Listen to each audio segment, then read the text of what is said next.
Inaasahang mababawasan ang bigat ng trapiko sa EDSA at C5 dahil sa isinasagawang Taguig City Integrated Terminal Exchange o TCITX. Yan naman ang ulat ni Vel Custodio. Mahabang lakaran at palipat-lipat ang pampublikong sasakyan. Yan ang araw-araw na dinaranas sa mga commuter. Kaya naman ikinatuwa nila nang mabalita ng itinatayong Taguig City Integrated Terminal Exchange o TCITX. Mas madali po sa aming mga commuters at saka residente ng Taguig City.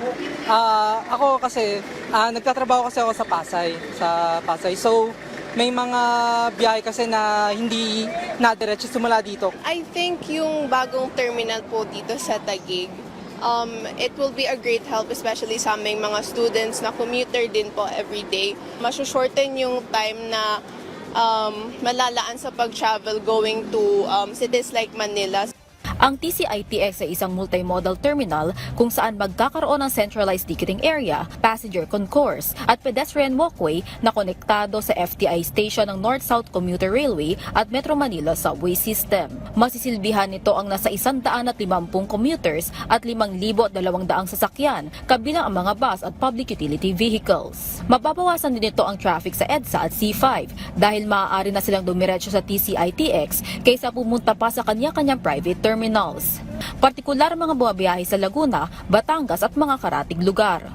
Ito, tollways, nasa taas. Parang skyway. Subway, dalawang nasa ilalim. At yung natitirang road doon, it will be used by the buses.